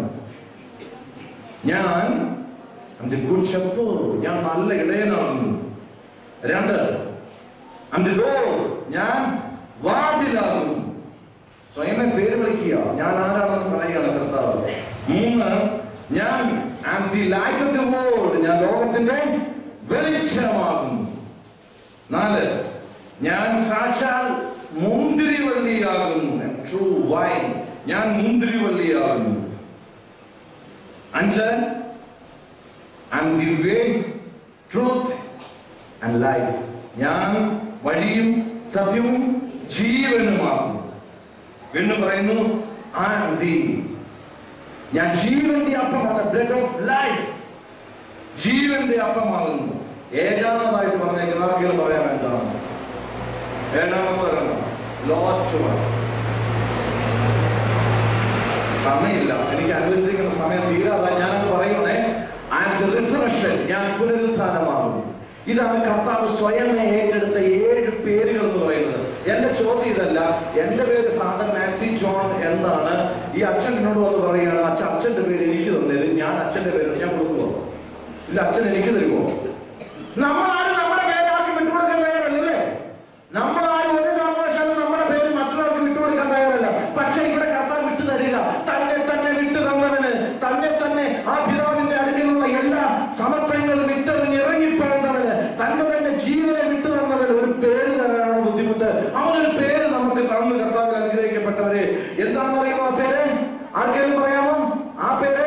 യോഹന്നാന്റെ സുവിശേഷം 8-ാം അധ്യായം 12-ാം വാക്യത്തിൽ പറഞ്ഞു,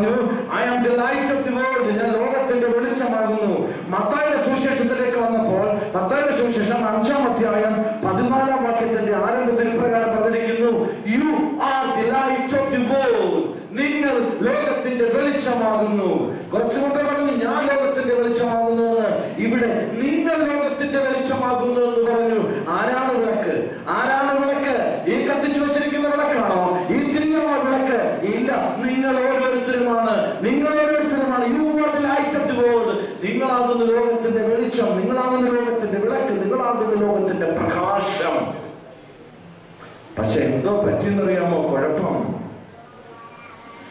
കുഴപ്പം പറ്റി. 4 കുഴപ്പങ്ങൾ പറ്റി.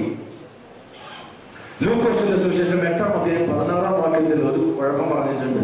ഈ വിളക്കിന് പറ്റിയ അർത്ഥങ്ങളാണ്. ചിലർ വിളക്ക് കത്തിക്കും, പാത്രം കൊണ്ട് മൂടി വെക്കും. ഒന്നാമത്തെ കുഴപ്പമാണ്. പാത്രം എന്തിനുള്ളതെന്നറിയാമോ? ടു ടേക്ക് ഫുഡ്, ഭക്ഷണം എടുക്കാനുള്ളതാണ് അല്ലേ?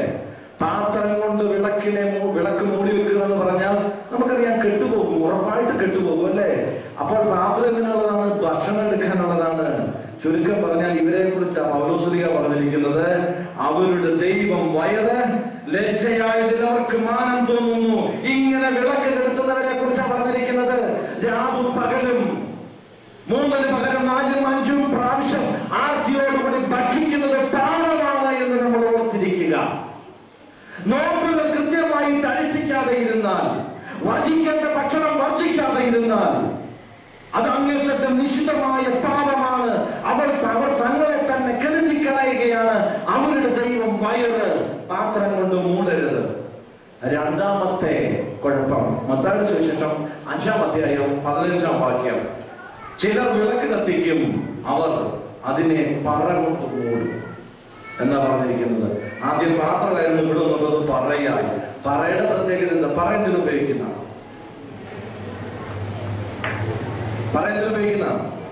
എന്തോ അളക്കാൻ ഉപയോഗിക്കുന്ന അളവ് കോലാണ് അല്ലേ? പറ കൊണ്ട് മൂടും എന്ന് പറഞ്ഞു കഴിഞ്ഞാല് ഇതിന്റെ അർത്ഥം എന്ന് പറയുന്നത് നമ്മുടെ കൊടുക്കൽ വാങ്ങലുകളിലെ അവിശ്വസ്തതയെ കുറിച്ചാണ് അവിടെ പറഞ്ഞിരിക്കുന്നത്. നമ്മുടെ ലാഭകൃതിയെ കുറിച്ചാണ് അവിടെ പറഞ്ഞിരിക്കുന്നത്. നമ്മളുടെ വഞ്ചനാത്മകമായ കച്ചവടത്തെ കുറിച്ചാണ് അവിടെ പറഞ്ഞിരിക്കുന്നത്. എന്നെ കേൾക്കുന്നവരായ വ്യാപാര സുഹൃത്തുക്കളെ, നിങ്ങളെ ഓർപ്പിക്കുകയാണ് ദൈവം. പറകൊണ്ട് മൂടി വെക്കരുത് നിങ്ങൾ വിളക്ക്. നിങ്ങൾ നിങ്ങളെ തന്നെ മൂടിക്കളയരുത്. കത്തട്ടെ, കത്തി ജ്വലിക്കട്ടെ എന്നും. മൂന്നാമത്തെ കുഴപ്പം മത്തായിയുടെ സുവിശേഷം 4:21. ചിലർ അത് കട്ടിലിന്റെ കീഴെ കൊണ്ടുവയ്ക്കും. കട്ടിൽ എന്തിനുള്ളതാ?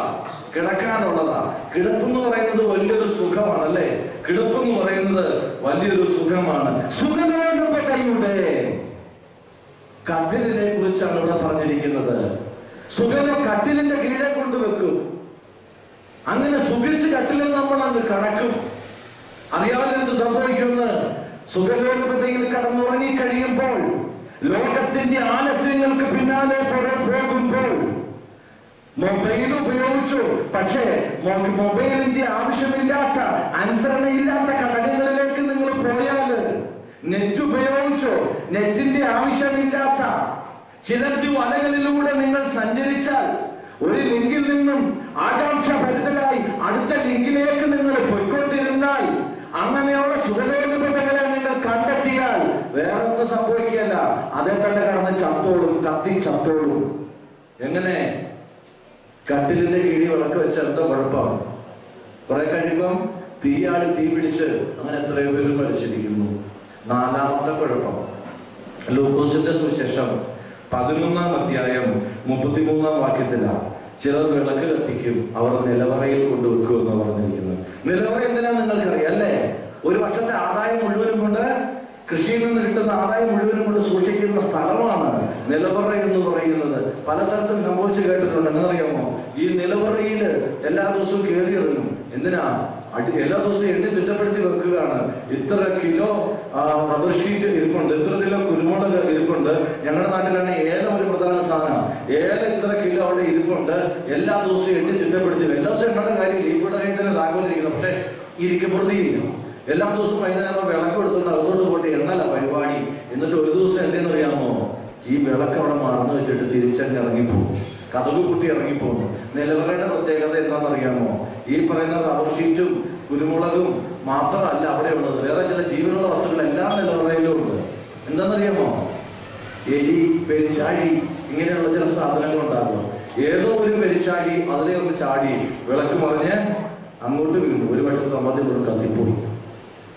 നിലവറയിൽ കൊണ്ട് നീയാവുന്ന വിളക്കിനെ തറച്ചിട്ടാൽ, സമ്പന്നതയുടെ പൂട്ടുകൊണ്ട് നിന്നെയൊക്കെ തന്നെ പൂട്ടിയിട്ടാൽ പറ്റുന്ന കാര്യം ഇതാണ്. അതുകൊണ്ട് സഹോദര, പണത്തിന്റെ പിന്നാലെ നീ കിടന്ന് ഓടരുത്. പണം നിനക്ക് ആവശ്യമാണ്, നിനക്ക് റബ്ബർ ഷീറ്റ് ആവശ്യമാണ്, ഇതെല്ലാം നിനക്ക് ആവശ്യമാണ്. പക്ഷെ ദൈവത്തെ മറന്നിട്ട് എപ്പോഴെങ്കിലും നീ നിന്റെ പിന്നാലെ ഓടാനായിട്ട് തുടങ്ങിയാൽ, ദൈവത്തിന് കൊടുക്കാതെ ദശാംശം കൊടുക്കാതെ നീ നിന്റെ പിന്നാലെ ഓടാൻ തുടങ്ങി കഴിഞ്ഞാല്, നീ ഞായറാഴ്ച പള്ളി വരുമ്പോൾ സ്തോത്രകാഴ്ചയ്ക്ക് വേണ്ടി കുറെ നേരം തപ്പി നിന്ന് നഗ തേച്ച് കളയരുത്. എത്രയും ചെറിയ നാണയം തപ്പിയെടുക്കാനായിട്ട് കൂടുതൽ തപ്പരുത്. കിട്ടുന്ന ഒരു നോട്ട് എടുത്തോണ്ട് പോലെ അത് ദൈവത്തിലാണ് എടുക്കുന്നത്. അപ്പോൾ അല്ലാതെ നീ നിന്റെ പണത്തിന് പിന്നാലെ പോകുന്നുണ്ട് എങ്കിൽ കത്തി ചാമ്പലാകാനുള്ള വക നീ തന്നെ ഉണ്ടാക്കുക. രഹസ്യത്തിലേക്ക് നമുക്ക് പോകാം. ഇതാണ് വിളക്കിന്റെ കാര്യം. ഇനി ഞാൻ നേരത്തെ പറഞ്ഞു നിർത്തിയിട്ട് പോകാം. നേരത്തെ ചോദ്യം ചോദിച്ചതാണ്, 50 വയസ്സ് താഴെ പോയി അവള് വിളക്ക് കത്തിച്ചത് നമുക്ക് മനസ്സിലായി. രണ്ടാമതായിട്ട് അവൾ എന്ത് ചെയ്തു? അവൾ അടിച്ചു വാരിയത് മനസ്സിലായി. പക്ഷെ നമുക്ക് മനസ്സിലാകാത്ത കാര്യം, ഇത് എടുത്തുകൊണ്ട് അയലോക്കത്തോട്ട് പോയതാണ്. കേവലം 50 വയസ്സായി എടുത്തുകൊണ്ട് അയലോകത്ത് പോയതാണ്. എന്താണെന്ന് അറിയുമ്പോൾ കർത്താവിൽ അനുഗ്രഹിക്കപ്പെട്ടവരെ ഇതിന്റെ കാരണം എന്ന് പറയുന്നത്, ഈ ആകെ, ഞാൻ എന്റെ രഹസ്യം വെളിപ്പെടുത്തുക, ആകെ എത്ര ദ്രവ്യപ്പണം ഉണ്ടായിരുന്നു? 10 എണ്ണം ഉണ്ടായിരുന്നു. ഇവിടെ ഈ 10 ദ്രവ്യപ്പണത്തിന്റെ പ്രത്യേകത 2 കാര്യമാണെന്ന് ഓർത്തിരിക്കുക. ഒന്നാമത്, നമ്മുടെ മലയാള സ്ത്രീകൾ താലി ധരിക്കുന്നതിന് തുല്യമായി ഒരു യഹൂദ സ്ത്രീ ധരിച്ചിരുന്ന ഒരു മാലയാണ് ഈ 10 ദ്രവ്യപ്പണം എന്ന് പറയുന്നത്. ഇത് 2 രീതിയിൽ അവർക്ക് ധരിക്കുവാനുള്ള അവകാശം ഉണ്ടായിരുന്നു. ഒന്ന്, 10 ദ്രവ്യപ്പണം കോർത്തിട്ടുള്ളതായി ഈ മാല കഴുത്തിലിടാം. അല്ല എങ്കിൽ ചുട്ടിയോ എന്ന് പറയുന്ന പോലെ ഇവിടുന്ന് ഇങ്ങനെ പുറകോട്ടിടാം. ഇങ്ങനെ 2 രീതിയിൽ ഈ ഒരു യഹൂദ സ്ത്രീക്ക് ഈ മാല ധരിക്കാവുന്നതാണ്. രണ്ടാമത്തെ ഇതിന്റെ പ്രത്യേകത എന്ന് പറയുന്നത്, ഈ 10 ദ്രവ്യപ്പണം എന്ന് പറയുന്നത് ഒരു യഹൂദ സ്ത്രീക്ക് വിവാഹ അവസരത്തിൽ വരൻ നൽകുന്ന വിലയേറിയ മൂല്യവത്തായ ആ ദ്രവ്യപ്പണത്തിന്റെ മൂല്യമല്ല അടങ്ങിയിരിക്കുന്നത്. നിങ്ങളുടെ കയ്യിരിക്കുന്ന താലി എന്ന് പറയുന്നത് അതിനകത്തിന്റെ സ്വർണത്തിന്റെ മൂല്യമാണ് അതിനുള്ളത്. ഇല്ല, നിങ്ങൾ അതിനെക്കാട്ടും വലിയ വലിയ വലിയ വലിയ മൂല്യമാണ് താലിക്ക് കൽപ്പിച്ചിരിക്കുന്നത്. ആ താലിയിലുള്ളതായ 9 മുത്ത്, ഇപ്പൊ ആരാണത് വെട്ടിച്ചുരുക്കി 7 ആക്കിയിട്ടുണ്ട്. ചുരുക്ക്, നമ്മുടെ കുഴപ്പം ഇതാ, എല്ലാം വെട്ടിച്ചുരുക്കുക. നോമ്പ് വെട്ടിച്ചുരുക്കും, ആരാധന വെട്ടിച്ചുരുക്കും, താലിയിലുള്ള മുത്തും വെട്ടിച്ചുരുക്കി. എന്തിനാന്ന് എനിക്ക് അറിയത്തില്ല. 9 മുത്താണ് അതിനകത്തുള്ളത്. പരിശുദ്ധ ആത്മാവിന്റെ 9 ഫലങ്ങളെയാണ് പിതാക്കന്മാർ പഠിപ്പിച്ചു വെച്ചിരിക്കുന്നത്, അതിൽ പഠിപ്പിച്ചു വെച്ചിരിക്കുന്നത്. കളഞ്ഞു നമ്മള്. ഞാൻ അങ്ങോട്ട് കിടക്കുന്നില്ല. കർത്താവിൽ അനുഗ്രഹിക്കപ്പെട്ടവരെ, ആ താലിക്ക് തുല്യമായി ഒരു യഹൂദ സ്ത്രീ കരുതിയിരുന്ന മൂല്യവത്തായ ഒരു മാലയായിരുന്നു ഈ ദ്രവ്യപ്പണം എന്ന് പറയുന്നത്. രണ്ടാമത്, ഇവിടെ 10 ദ്രവ്യപ്പണമാണ്. ഒരു ദ്രവ്യപ്പണം നഷ്ടപ്പെട്ടാൽ 10 കൽപ്പനകളിൽ ഒന്ന് ഇവർ ലംഘിച്ചതായിട്ട് അന്നത്തെ കാലത്ത് കൽപ്പിക്കപ്പെടുമായിരുന്നു, നിരൂപിക്കപ്പെടുമായിരുന്നു, ഊഹിക്കപ്പെടുമായിരുന്നു. അന്നത്തെ കാലത്ത് ഒരു സ്ത്രീയുടെ അവസ്ഥ വെച്ച് നോക്കുമ്പോൾ ഏത് പാപം ചെയ്തു എന്ന് അവളെ പെട്ടെന്ന് അവളുടെ മേൽ ആരോപിക്കുന്നറിയാം. ഭർത്താവിന് അല്പസ്വല്പം അവളുടെ അരിശം കൂടെ ഉണ്ടെങ്കിൽ വളരെ വ്യക്തമായ കാര്യങ്ങൾ. മറ്റൊന്നുമല്ല, വ്യഭിചാര കുറ്റമാണ് അവളുടെ പേര് ഏറ്റവും പെട്ടെന്ന് ആരോപിക്കുന്നത് അന്നത്തെ കാലത്ത്. അതുകൊണ്ടാണ് ഈ 10 ദ്രവ്യപ്പണത്തിൽ ഇത്രമാത്രം വിലയായി തീർന്നത്. ഈ 10 ദ്രവ്യപ്പണത്തിൽ ഒരെണ്ണം നഷ്ടപ്പെട്ടപ്പോൾ ഇവൾ അപ്പോൾ തന്നെ വിളക്ക് കത്തിച്ചതും അടിച്ചു വാരിയതും എന്ന് മാത്രമല്ല, ഇതെടുത്തുകൊണ്ട് അയലോകത്തേക്ക് ഓടിയതിന്റെ കാരണം ഇപ്പൊ നിങ്ങൾക്ക് മനസ്സിലായോ? ഇവൾ കുറ്റാരോപിതയായി തീരും. ഇത് വളരെ വില മൂല്യമുള്ള ഒന്നാണ്. തന്റെ ഭർത്താവ് തന്റെ വിവാഹാവസരത്തിൽ വളരെ വിലയേറിയതായിട്ട് അണിയിച്ചതാണ്. ഇതാണ് ആ മർമ്മം എന്ന് പറയുന്നത്. ഇതാണ് ആ രഹസ്യം എന്ന് പറയുന്നത്. അതെ, വീണ്ടും റാസയിലേക്ക് തിരിച്ചു വരട്ടെ. എന്റെ പ്രിയ സഹോദരിമാരെ, നിങ്ങൾ ഓരോരുത്തരും വിവാഹിതരായി കഴിയുമ്പോൾ ഈ ജീവിത യാത്രയിൽ ഓർക്കുക, വലിയൊരു രഹസ്യവും വഹിച്ചുകൊണ്ടാണ് നിങ്ങൾ മുന്നോട്ട് പോകുന്നത്. വലിയൊരു രഹസ്യവും വഹിച്ചുകൊണ്ടാണ് മുന്നോട്ട് പോകുന്നത്. അവിടെ 10 ദ്രവ്യപ്പണമായിരുന്നുവെങ്കിൽ പരിശുദ്ധാത്മാവിന്റെ 9 ഫലങ്ങളെയാണ്, നിങ്ങൾക്കറിയാം ഏതൊക്കെയാണ് എന്ന്. 9 ഫലങ്ങളെ നിങ്ങളിൽ തന്നെ വഹിച്ചുകൊണ്ടാണ് നിങ്ങളുടെ ഭർത്താവിന്റെ കൈ പിടിച്ച് ഒരുമയോടുകൂടി നിങ്ങൾ മുന്നോട്ട് നടക്കുന്നത് എന്ന് പറയുന്നത്. അതില് ഒരു ഫലം പോലും നഷ്ടപ്പെടാനായിട്ട് ഇടയാകരുത്. 9 എണ്ണത്തിൽ ഒരെണ്ണം പോലും നഷ്ടപ്പെടാൻ ഇടയാകരുത്. എല്ലാം കാത്തു സൂക്ഷിച്ചുകൊണ്ട് മരണം വരെയും പോകുവാൻ നിങ്ങൾ തയ്യാറാകണം. അത് അതിമൂല്യവത്താണ് എന്ന് നിങ്ങൾ പ്രത്യേകമായിട്ട് ഓർത്തിരിക്കുക. മൂന്നാമത്തെ കാര്യങ്ങൾ പറഞ്ഞുകൊണ്ട് ഞാൻ അവസാനിപ്പിക്കാം. ഒരു പിതാവിന് 2 പുത്രന്മാരുണ്ടായിരുന്നു. ഒരുത്തൻ അപ്പന്റെ അടുക്കൽ നിന്നും സർവ്വതും വിറ്റു വാങ്ങി മുഴുവനും വാങ്ങിക്കൊണ്ട് ഷെയർ വാങ്ങിക്കൊണ്ട് അവൻ മുഴുവൻ കൂട്ടുകാരോട് കൂടെ പോയി വിറ്റ് തുലച്ച് വെറിക്കൂത്തിനടിമപ്പെട്ട് തന്നെ സർവ്വതും നശിപ്പിച്ചു. എല്ലാവർക്കും അറിയാവുന്ന കഥയാണ്, ഞാൻ അങ്ങോട്ട് കടക്കുന്നില്ല. ധൂർത്തപുത്രന്റെ കഥയല്ലേ? പക്ഷെ അതിനകത്ത് രഹസ്യം അടങ്ങിയിട്ടുണ്ട്, അത് ഞാൻ പറയാം. ധൂർത്തപുത്രന്റെ കഥ നമുക്ക് എല്ലാവർക്കും അറിയാം. അവന്റെ തിരിച്ചുവരവ് നമുക്ക് എല്ലാവർക്കും അറിയാം. 23-ാം ലൂക്കോസിന്റെ സുവിശേഷത്തില് വളരെ വ്യക്തമായിട്ട് എഴുതപ്പെട്ടിരിക്കുന്ന ഒരു സംഗതിയാണത്. അവൻ ഒന്നാമത് പറഞ്ഞു, ഞാൻ എഴുന്നേൽക്കും. ഒന്നാമത് അവന് സ്വബോധം വന്നു. സ്വബോധം വന്നപ്പോൾ അവൻ പറഞ്ഞു, ഞാൻ എഴുന്നേൽക്കും. മൂന്നാമത് അവൻ പറഞ്ഞു, ഞാൻ എൻ്റെ പിതാവിന്റെ അടുക്കിലേക്ക് ചെല്ലും. പിതാവിന്റെ അടുക്കൽ ചെന്നാൽ പിന്നെ ചെയ്യാനുള്ള ഒരേ ഒരു കാര്യമുള്ളൂ, ഏറ്റു പറയുക, പിതാവേ, ഞാൻ സ്വർഗത്തിൽ നിനക്ക് വിരോധമായി പാപം ചെയ്തിരിക്കുന്നു. നമ്മളെല്ലാം കേട്ടിട്ടുള്ള കഥയാണ് ഇതെല്ലാം എന്ന് പറയുന്നത്. എന്നാൽ ഇവിടെയും ഒരു രഹസ്യം ഒളിപ്പിച്ചു വെച്ചിട്ടുണ്ട്. ഈ ധൂർത്തപുത്രനെ പോലെ ഒരു ഗതികെട്ട നിർഭാഗ്യമായ ഒരു മനുഷ്യനെ ഞാൻ എന്റെ ജീവിതത്തിൽ കണ്ടിട്ടില്ല. ബൈബിളിൽ 2 പേരെ ഇത്രയും ഗതികൾ അനുഭവിച്ചിട്ടുണ്ട്. ഒന്നാരെന്നറിയാമോ? ഒന്നൊരു സ്ത്രീയാണ്. ആരാന്നറിയോ? ഞാൻ തന്നെ പറഞ്ഞേക്കാം. എന്തോ അതാ പറഞ്ഞ മറ്റൊരിനെക്കാരി മറിയ. എന്താ മറ്റൊരിനെക്കാരി മറിയുടെ പ്രശ്നം എന്നറിയാമോ? ദൈവമേ, ഇത്രയും പരിശുദ്ധയായ ഒരു സ്ത്രീ. നമ്മുടെ സഭയെ സംബന്ധിച്ച് മറ്റൊരിനെക്കാരി മറിയ വിശുദ്ധയാണ്. നമുക്ക് അടുക്കൂട്ടി, കുന്നംകുളം അടുക്കൂട്ടിയിൽ ഒരു കോൺവെന്റ് ഉണ്ട്, സെയിന്റ് മേരി മാഗ്ദലൻ കോൺവെന്റ്. മഗ്ദലനക്കാരി വിശുദ്ധയായ ഒരു സ്ത്രീയാണ്. പക്ഷേ വള്ളത്തോളാണോ ആരാണോ മഗ്ദലനക്കാരി മറിയെ സാഹിത്യത്തിലോ ചരിത്രത്തിലോ എവിടെ വെച്ചോ ഒരു വേശ്യയായിട്ട് മുദ്ര കുത്തപ്പെട്ട നിർഭാഗ്യവതിയായ ഒരു സ്ത്രീയായി പോയി മഗ്ദലനക്കാരി മറിയ. മഗ്ദലന എന്ന പേരിൽ തന്നെ എന്തോ ഒരു ലാസ്യമുള്ള പോലെയാണ് നമ്മൾ ഉച്ചരിക്കുന്നത് പോലും. അല്ല, മഗ്ദലനക്കാരി മറിയ അതിവിശുദ്ധയാണ്. ബൈബിളിൽ അവരെ കുറിച്ച് ഇത്രമാത്രം 7 ഭൂതങ്ങൾ പുറപ്പെട്ടു പോയ സ്ത്രീ എന്ന് മാത്രമേ പറഞ്ഞിട്ടുള്ളൂ. അവളില് മറ്റൊന്നും തന്നെ അവളെ കുറിച്ച് ഒരു മോശമായ അഭിപ്രായം പറഞ്ഞിട്ടില്ല. 7 ഭൂതങ്ങൾ പുറപ്പെട്ടു പോയവൾ. രണ്ടാമത്തെ വ്യക്തിയാണ് ഈ ധൂർത്തപുത്രൻ എന്ന് പറഞ്ഞത്. ഇത്രയും നല്ലൊരു മനുഷ്യനെയാണ് ഇന്ന് 2000 വർഷക്കാലമായിട്ട് കർത്താവ് പോലും ചിന്തിച്ചില്ല ഈ മനുഷ്യൻ ഇത്രയും വലിയ നിർഭാഗ്യം ഉണ്ടാകുമെന്ന്, ദൗർഭാഗ്യം ഉണ്ടാകുമെന്ന്. 2000 വർഷമായിട്ട് ഈ മനുഷ്യനെ നമ്മൾ ധൂർത്തപുത്രൻ എന്ന് വിളിക്കുക, പ്രോഡിഗൽ സൺ. യഥാർത്ഥത്തിൽ ഇവരെ പോലെ നല്ല മനുഷ്യൻ വേറെ ഉണ്ടോ? അവന്റെ ജീവിതത്തിൽ അവന് തെറ്റുപറ്റിയെന്നുള്ള കാര്യം എല്ലാവർക്കും അറിയാം, സത്യമാണത്. പക്ഷേ മാനസാന്തരത്തിന്റെ അങ്ങേ അറ്റത്തേക്ക് ഇതുവരെ ഒരു മാനസാന്തര പ്രാർത്ഥന ഇതുപോലെ നമ്മൾ കേട്ടിട്ടില്ല. പിതാവേ, നിനക്കും സ്വർഗത്തിന് വിരോധമായി ഞാൻ പാപം ചെയ്തിരിക്കുന്നു, കൂലിക്കാരനെ പോലെങ്കിലും കൈക്കൊള്ളണമെന്നെ പുത്രൻ എന്ന് വിളിക്കപ്പെടുവാൻ ഞാൻ യോഗ്യനല്ല. ഒരു മാനസാന്തര പ്രാർത്ഥന ഇതുപോലെ നമ്മൾ കേട്ടിട്ടുണ്ടോ? എന്ന് മാത്രമല്ല, പിതാവിനെ കെട്ടിപ്പിടിച്ചു, അവന്റെ കയ്യിൽ സ്വർണ്ണമോതിരം വിട്ടുകൊടുത്തു. സ്വർണം വേണ്ട എന്ന് ഉപയോഗിക്കുന്ന നിങ്ങൾ ആരോടെങ്കിലും പറഞ്ഞിട്ടുണ്ടെങ്കിൽ ഓർത്ത് വെച്ചോണം. അനുദപിക്കുന്ന ഭാവിക്കുള്ള ഒന്നാണ് മുദ്രമോതിരം. അനുദപിക്കുന്ന ഭാവി ഇട്ടുകൊടുക്കുന്ന സാധനമാണ് സ്വർണ്ണമോതിരം എന്ന് പറയുന്നത്. അവിടെ അനുദപിച്ചു വരുന്നവന് മുദ്രമോതിരം ഇട്ടുകൊടുത്തു. എന്നിട്ടോ തട്ടിപ്പിച്ച കാളകളെ അറുത്തു, അവന് വേണ്ടി വലിയ സദ്യ ഒരുക്കി. എത്ര വലുതായിരുന്നു അവന്റെ മാനസാന്തരം എന്ന് പറയുന്നത്, അല്ലേ? പക്ഷെ എനിക്കിതല്ല പറയുന്നത്, നമ്മൾ കേട്ടിട്ടുള്ള കാര്യമല്ലേ. എനിക്ക് രഹസ്യം പറയാനുണ്ട്. എന്താണ്?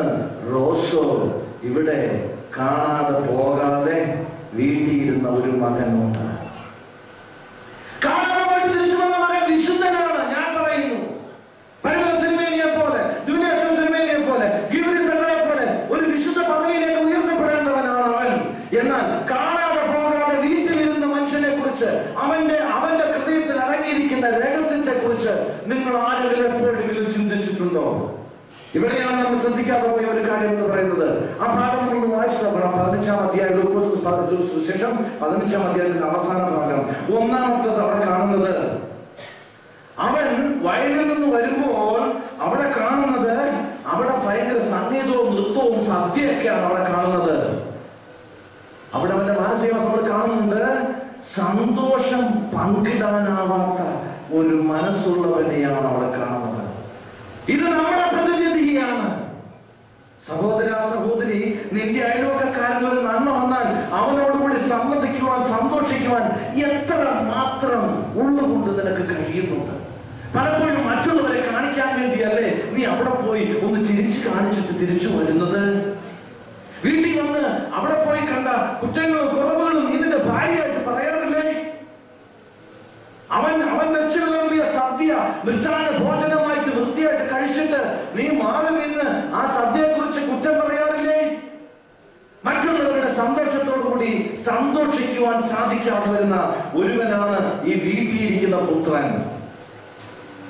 ഹാബേലിന്റെ ബലിയിൽ ദൈവം പ്രീതനായപ്പോൾ അസ്വസ്ഥനായിത്തീരുന്ന കായീനെ പോലെയല്ലേ പലപ്പോഴും നമ്മൾ? മറ്റുള്ളവരുടെ ജീവിതത്തിൽ ഒരു സൗഭാഗ്യം വരുമ്പോൾ, അവൻ വീട് വെച്ച് കഴിയുമ്പോൾ, അവന്റെ ജീവിതത്തിൽ പൈസ ഉണ്ടാക്കി കഴിയുമ്പോൾ, അവന്റെ പെണ്ണിനെ കെട്ടിച്ചു വിടുമ്പോൾ, അവന്റെ കുട്ടികൾക്ക് വിദ്യാഭ്യാസം ഉണ്ടാകുമ്പോൾ എന്തിനാ ഹൃദയം കൊണ്ട് വേദനിക്കുന്നത്? ശൗൽ 1000 കൊന്നു, ദാവീദ് 10,000 കൊന്നു എന്ന് സ്ത്രീകൾ ആർത്തു വിളിച്ചപ്പോൾ ഞെട്ടി നിറഞ്ഞലിച്ച് അസൂയപ്പെട്ട ശൗലിനെ പോലെയല്ലേ പലപ്പോഴും നമ്മൾ ഓരോരുത്തരും മറ്റുള്ളവരുടെ സന്തോഷത്തിൽ പങ്കുചേരാതെ വിമുഖരായി മാറി നിൽക്കുന്ന നമ്മൾ ഓരോരുത്തരും. രണ്ടാമത്തെ അവന്റെ പ്രശ്നം എന്താണെന്നറിയാമോ? അനർഹരായവരിൽ നിന്ന് വിവരം ശേഖരിക്കുക. അതാണ് പ്രശ്നം എന്ന് പറയുന്നത്. പ്രത്യേകിച്ച് കർത്താവിൽ അനുഗ്രഹിക്കപ്പെട്ടവരെ, എന്നെ കേൾക്കുന്ന എല്ലാവരുമേ, പ്രത്യേകിച്ച് എന്റെ ഓർത്തഡോക്സ് വിശ്വാസികൾ, നിങ്ങൾ കേൾക്കണം. അനർഹരായവരിൽ നിന്ന് വിവരം ശേഖരിക്കുന്നു. ഇവനാ വീട്ടിലെ മൂത്ത പുത്രനല്ലേ? ഇവനെല്ലാം അധികാരത്തോടു കൂടി കയറി ചെന്ന് ഇവിടെ എന്നാ സംഭവിക്കുന്നത് ചോദിക്കാവുന്നതല്ലേ? ഇവൻ അതിന് മുറ്റത്ത് നിന്ന് വേലക്കാരോടെ ചോദിക്കുന്നത് ഇവിടെ എന്താ ഈ സംഭവിക്കുന്നതെന്ന്. കുഴപ്പം എന്താ പറ്റി? വേലക്കാർക്ക് എന്താ താല്പര്യം? വേലക്കാരൻ നോക്കിയപ്പോ ഇന്ന് പതിവിൽ വിരുദ്ധമായി നല്ല ഒന്നാമതര കാളക്കുട്ടി അറുത്ത് ഇന്ന് നല്ലൊരു മൃഷ്ടാന ഭോജനം കിട്ടും. അത് അവരവിടെ പറഞ്ഞു കൊടുക്കുന്നത്. അനിയൻ വന്നൊന്നും പതുക്കെയാണത്. ബാക്കി പറഞ്ഞു ഇന്ന് വലിയ സദ്യയാണ്, അവർക്ക് ഇഷ്ടമുള്ള കാര്യമാണ് അവർ ഉറക്കെ പറഞ്ഞു കൊടുത്തത്. അവിടെ അനർഹരായവരിൽ നിന്ന് വിവരം തിരക്കുന്നു. ഇത് നമ്മുടെ ഒരു പ്രശ്നമാണ്. പലപ്പോഴും നമ്മുടെ ഇടവുകളിൽ ഉണ്ടാകുന്ന ഒരു വിഷയം ഇതാണ്. അവിടുന്ന് ഇവിടുന്ന് ആരെങ്കിലും അച്ഛനോട് നേരിട്ട് ചോദിക്കേണ്ട കാര്യങ്ങൾ വല്ലവരും പറഞ്ഞു കേട്ടിട്ട് അത് അടുത്തയാളോട് പോയി പറഞ്ഞ്, അത് കവലയിൽ നിന്ന് പറഞ്ഞ്, അത് കടത്തിനയിൽ നിന്ന് പറഞ്ഞ്, അങ്ങനെ ഒഴുകി നടക്കും നമ്മുടെ വാർത്തകള്.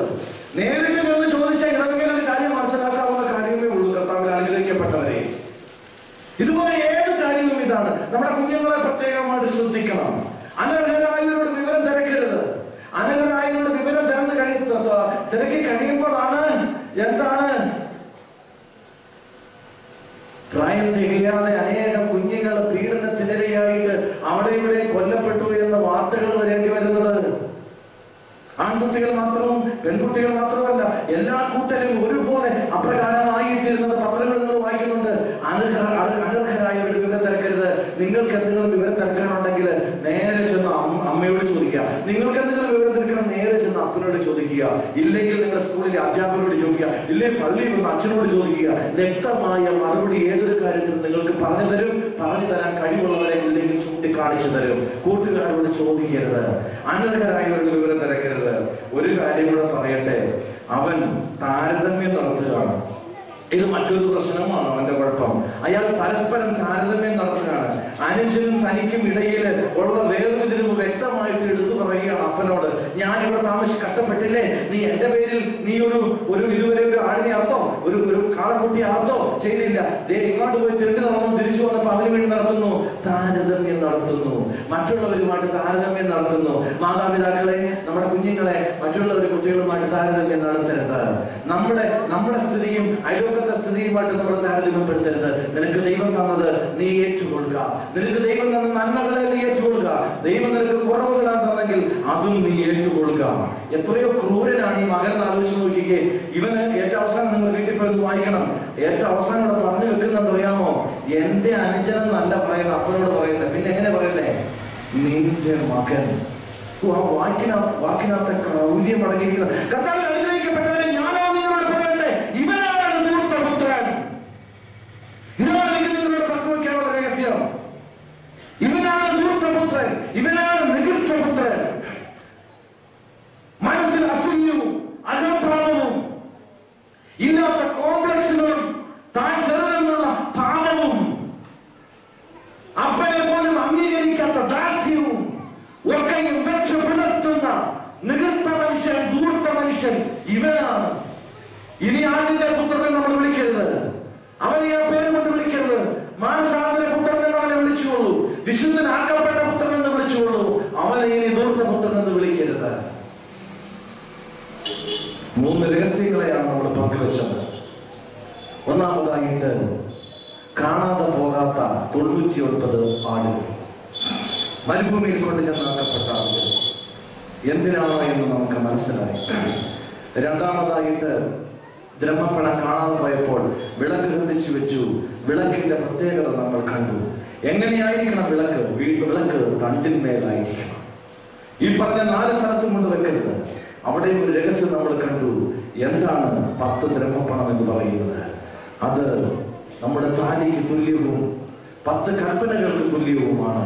ഒന്നുപോലും നഷ്ടപ്പെടാൻ ഇടയാവാതെ നമുക്ക് ജീവിത റാസ പൂർത്തീകരിക്കണം.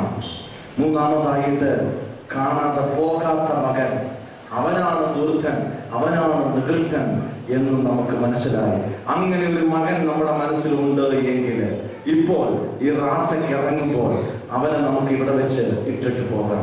അവൻ നമ്മുടെ കൂടെ വരണ്ട. അതെ, ഈ ദേവാലയത്തിൽ നിന്നും വിശുദ്ധമായ റാസകളുടെ റാസയിലേക്ക് നമ്മൾ പോകുകയാണ്. രഹസ്യങ്ങളിലേക്ക് നമ്മൾ പോകുകയാണ്.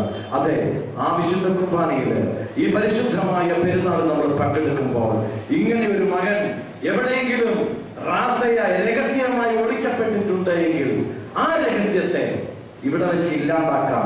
2 രഹസ്യങ്ങളെ നമ്മൾ വഹിച്ചുകൊണ്ട് റാസയ്ക്ക് പോകാൻ തയ്യാറാവുകയാണ്. ഇവിടെ ഒരു രഹസ്യത്തിൽ നമ്മൾ കളയാൻ തയ്യാറാകണം. ഈ രഹസ്യത്തിൽ നിങ്ങൾ പങ്കെടുക്കുമ്പോൾ, ഈ റാസയിൽ നമ്മൾ പങ്കെടുക്കുമ്പോൾ, അതെ, ഈ ഒരു നികൃഷ്ട മകനെ നമ്മുടെ മനസ്സിൽ നിന്നും നമുക്ക് കളയാം. ദൈവം നമ്മെ അനുഗ്രഹിക്കട്ടെ. ഈ റാസ അനുഗ്രഹപ്രദമാക്കട്ടെ. ഇത് ജീവിത റാസ ആയിത്തീരാൻ, സിയോൻ റാസ ആയിത്തീരുവാൻ തക്കവണ്ണം ഇടയാക്കട്ടെ. അതെ, റാസകളുടെ റാസയായ വിശുദ്ധ കുർബാനയിലേക്ക്, കർത്താവിലേക്ക് ചെന്നു ചേരുവാൻ ഇടയാക്കട്ടെ. ഈ പെരുന്നാൾ അനുഗ്രഹപ്രദമായി തീരുവാൻ ഇടയാക്കട്ടെ. ഒരിക്കൽ കൂടി കർത്താവിൽ അനുഗ്രഹിക്കപ്പെട്ടവരെ ഈ ദേവാലയത്തിലേക്ക് കടന്നു വരുവാനും ഈ ദേവാലയത്തിലേക്ക് ക്ഷണിക്കുവാനും തക്കവണ്ണം ഇടയാക്കി ദൈവത്തെ സ്തുതിക്കുന്നു.